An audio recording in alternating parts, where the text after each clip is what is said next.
এখানে যেটা চলছে এই যে বিভিন্ন ভার্সন, এটা বেসিক্যালি একটা সাবজেক্টিভ ইন্টারপ্রিটেশন।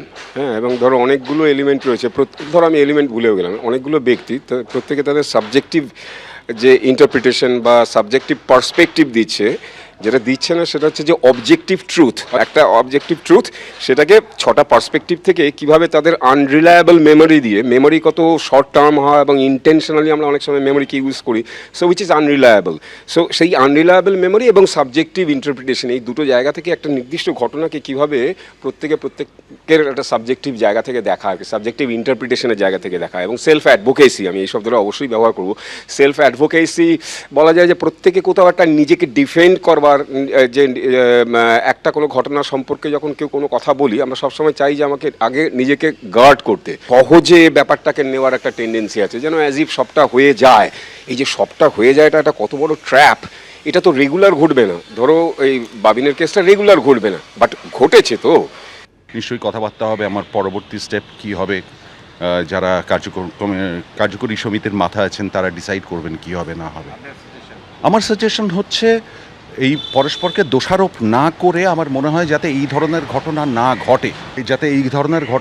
ঘটে, সেই ব্যাপারে আরও সাবধান হতে পারে। জাস্ট আমাদের দেখার কথা যে ওখানে ড্রোন শটস ইত্যাদি ছিল, আস্তে আস্তে সব রিভিল হচ্ছে, উইচ ইজ ভেরি স্যাড।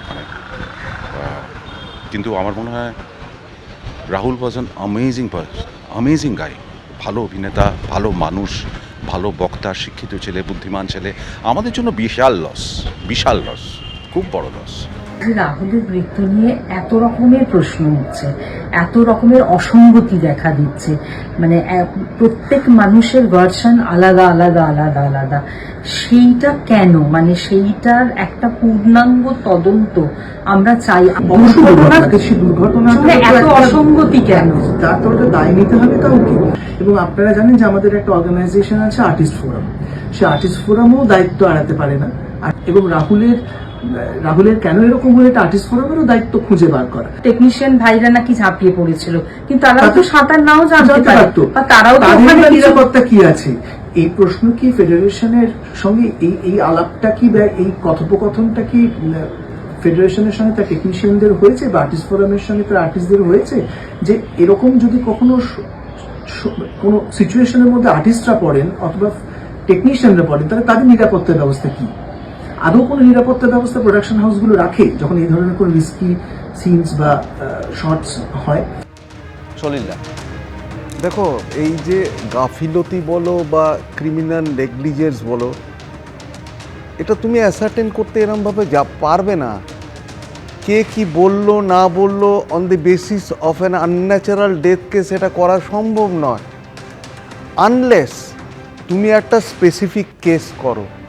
তোমাকে এটা 106 বিএনএসএ due to criminal negligence, due to negligent act, তুমি এখন একটা এফআইআর করো। এফআইআর করলে তো তখন তোমার সেই অধিকারটা থাকবে, রাইট থাকবে টু ইনভেস্টিগেট প্রপারলি।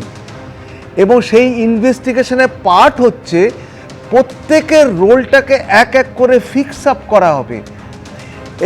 এবং প্রধান এবং সবচাইতে প্রধান যে প্রিন্সিপাল যে হবে, যার উপর ফিক্স আপ করা হবে, সে হচ্ছে এই প্রোডাকশান সিস্টেমটা, যারা প্রোডাকশান ম্যানেজার থেকে শুরু করে এই প্রোডাকশনের সঙ্গে যারা যারা জড়িত, প্রডিউসার একদম, এবং তার সঙ্গে যারা যারা জড়িত প্রত্যেকে, এই তুই যাস না বলে আমার কথাটা শেষ হয়ে গেল বললে তো হবে না। কোস্টাল ডিপার্টমেন্টকে খবর দেওয়া উচিত ছিল, ফিশারি ডিপার্টমেন্টকে খবর দেওয়া উচিত ছিল, লোকাল পুলিশ স্টেশনকে খবর দেওয়া উচিত ছিল।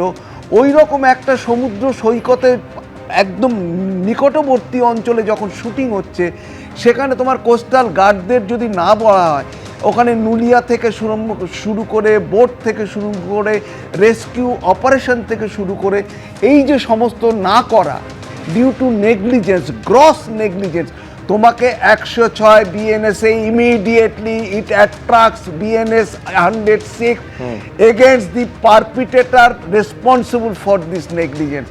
এই নেগলিজেন্স কার, সেটা ফিক্স আপ তুমি তখনই করতে পারবে যদি তুমি এই ক্রিমিনাল কেসটা করো। ক্রিমিনাল কেস করা মানে এই নয় যে 50 জন লোককে ধরে নেওয়া, না, তা নয়। তোমাকে এই সঠিক তদন্ত যদি করতে হয়, if we have to arrive at a definite conclusion যে whether there has been any negligence on the part of some people or somebody or the production manager or the production staff, তাহলে তো তার এগেনস্টে তো মামলা করা দরকার। একটা লোক এরকমভাবে চলে যেতে পারে না, এরমভাবে তার একটা লোকের জীবনের অবসান হতে পারে না। তার জন্য আইন আছে, আইনগত ব্যবস্থা ইমিডিয়েটলি এইটা ট্রাক্স লফুল বেশ, আইনে কি রয়েছে আমি শীর্ষেন্দু সিনহা রায়ের কাছে একটু বিস্তারিত জানবো। তালসাঁড়ি সমুদ্র সৈকত উড়িষ্যার বালেশ্বর জেলার ভোগরাই থানার অন্তর্গত। উড়িষ্যার তদন্ত শুরু করেছেন বলছেন পুলিশ, কিন্তু সেই তদন্তে সহযোগিতা করতে হবে পশ্চিমবঙ্গ সরকারকে, যেহেতু এই লোকের দিয়ে যে আজকে প্রযোজক বলুন, অভিনেতা বলুন, প্রত্যেকে কিন্তু এই ওয়েস্ট বেঙ্গলের অধিবাসী। আজকে সেই জায়গাতে তদন্ত সেইভাবে এগোতে হবে যেমন 106 আগে আইপিসির 304A ছিল, সেখানে 5 বছরের শাস্তি আছে। কেন হবে না? কিসের জন্য হবে না এগুলো? আজকে নিরাপত্তা নেই, আজকে অভিনেতার নিরাপত্তা থাকবে না। সেখানে 40 জন 50 জন ঘিরে তার জন্যে তার শুটিং চলছে, সেখানে কেউ বাঁচাতে যেতে পারবেন না। আজকে নুলিয়া, প্রশিক্ষিত নুলিয়া কেন থাকবে না? কেন স্পিডবোট থাকবে না? কেন আজকে অনুমতি নেওয়া হবে না? তাহলে সিরিয়ালটা শুরু করলেন কেন? এবিপি আনন্দ, এগিয়ে থাকে, এগিয়ে রাখে।